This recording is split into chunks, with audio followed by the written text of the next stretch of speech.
The afternoon sun filtered through the trees lining the charming street as Melissa Harper stood outside the cafe, her heart pounding with anxiety. At 29, she had been on exactly 3 dates since her daughter Emma was born 4 years ago, and all three had ended the moment she mentioned she was a single mother. This time, she had decided to be upfront from the beginning. But her babysitter had cancelled at the last minute, and Melissa had no backup plan. She had almost cancelled the blind date entirely, but her best friend Rachel, who had set this whole thing up, had insisted she at least show up and explain in person.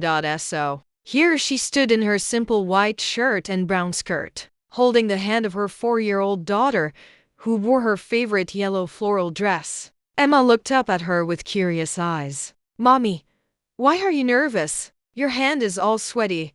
"I'm meeting someone, sweetheart," Melissa said quietly. "A friend of Aunt Rachel's, but I don't think he'll want to stay very long once he sees I brought you."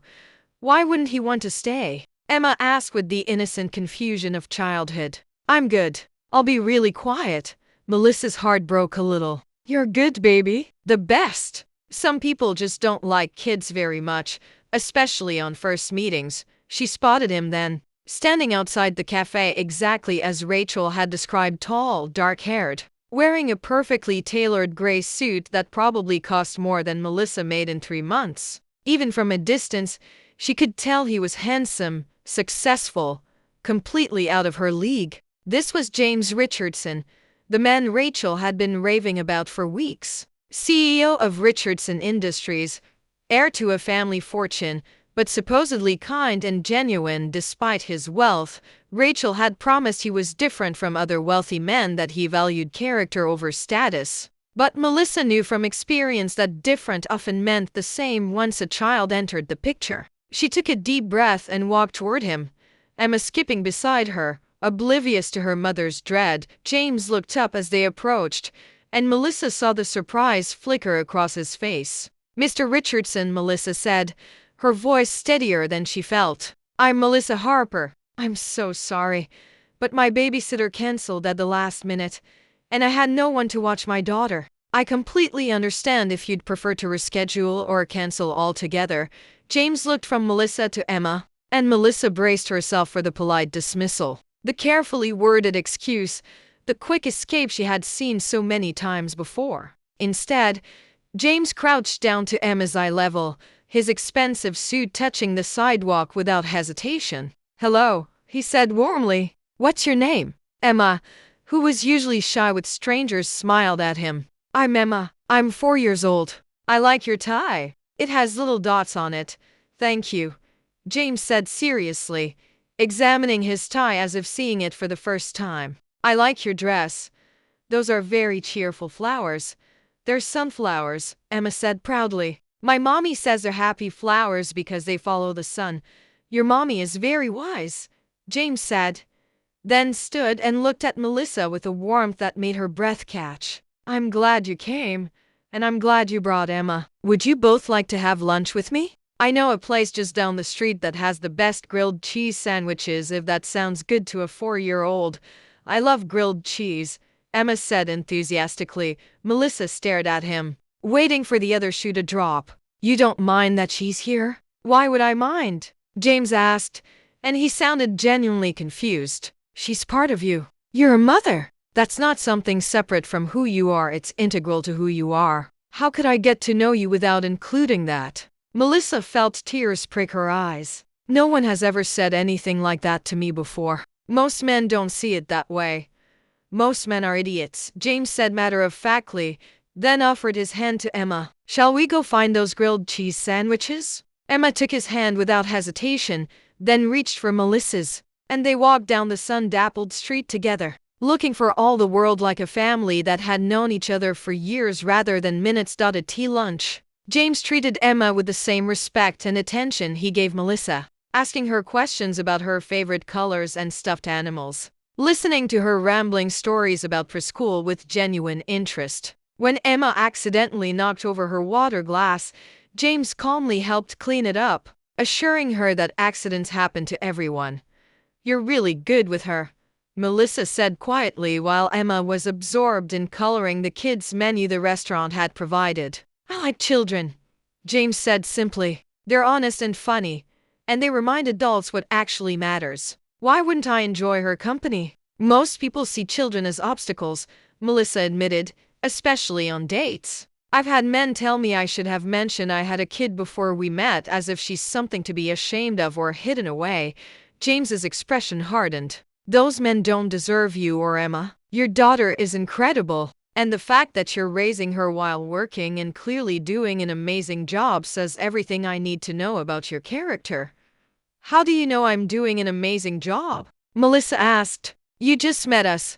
"Because she's confident and kind and well-behaved without being cowed or frightened," James said. "Because she obviously feels loved and secure. Because when she talks about you, her whole face lights up. That doesn't happen by accident. That's the result of dedication and love and hard work." Melissa felt tears threatening again. "Thank you. That means more than you know." After lunch, they walked through the neighborhood, Emma between them, holding both their hands and occasionally asking to be swung, which James did with enthusiasm despite his business suit. Other pedestrians smiled at them, and Melissa felt something she had not felt in for years. Normal. Like maybe being a single mother did not automatically disqualify her from having a relationship, from being seen as a whole person rather than just a parent. When Emma started to tire, James suggested they sit in a small park, and Melissa watched as he pushed her daughter on the swings, his jacket now draped over a bench. His tie loosened, laughing at Emma's delighted squeals. "He's really nice, Mommy," Emma said when she finally tired of the swings and came to sit beside Melissa. "I like him. Can we keep him?" Melissa laughed despite herself. "We just met him, sweetheart. We can't just keep people." "Why not?" Emma asked. "If someone is nice and makes you smile, why can't we keep them?" James had approached in time to hear this and was grinning. "I'd be honored to be kept if you'll have me. Though I should warn you, I work long hours. I'm terrible at arts and crafts, and I've never successfully made pancakes that didn't burn." "That's okay," Emma said seriously. "Mommy can teach you. She's really good at pancakes. And I can teach you arts and crafts. I'm an expert." "That sounds like a fair deal," James said, then looked at Melissa. "If your mother is willing to give me a chance."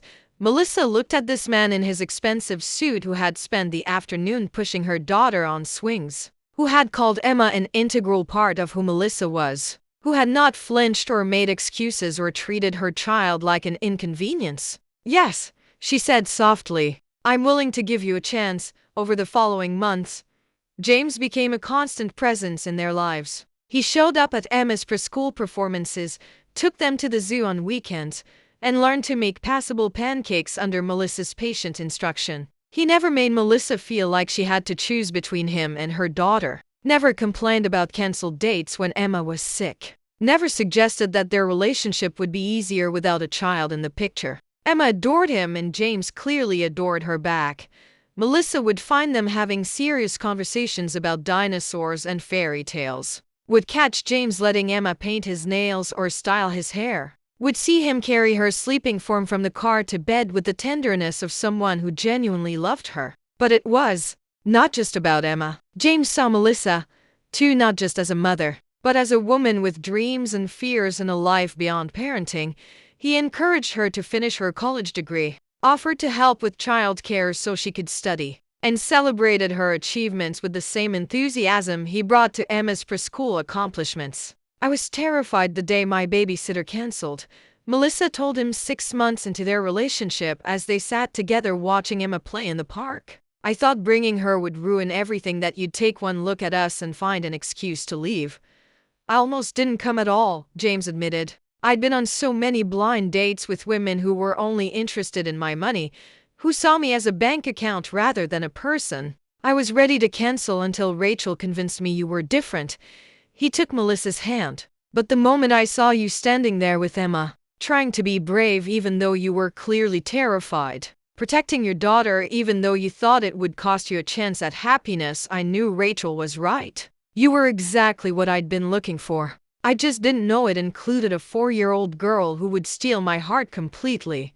A year after that first date, James proposed to Melissa not in a fancy restaurant or exotic location, but in their living room with Emma present. Because, as he said, they were a package deal.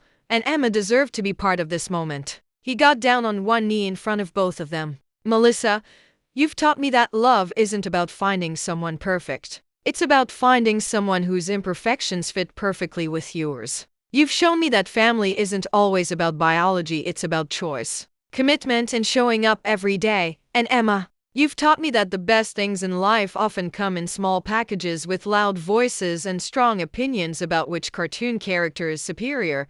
Emma giggled, and James continued, I'm asking you both to be my family. Melissa, will you marry me? And Emma, will you let me be your dad? Not to replace anyone, but to love you and your mother for the rest of my life.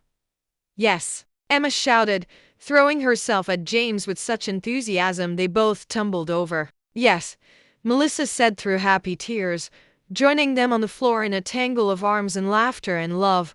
They were married 3 months later in a small ceremony with Emma as the flower girl. During his vows, James said the words that Melissa would remember forever.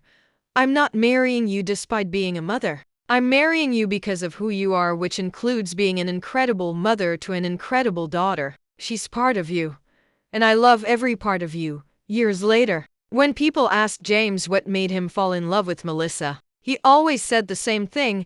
She showed up to our first date with her daughter, terrified I'd reject them both, but still brave enough to be honest about who she was. That kind of courage, that kind of authenticity, that's what love looks like. I didn't fall in love despite her being a mother. I fell in love because she was exactly who she was, without apology or pretense.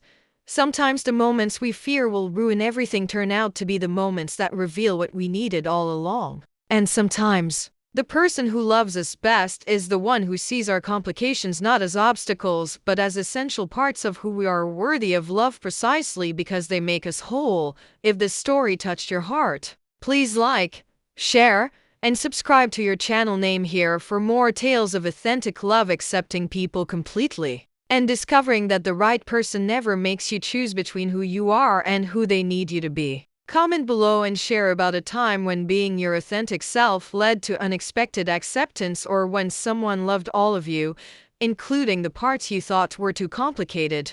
Your story could give someone else the courage to stop hiding and start living fully.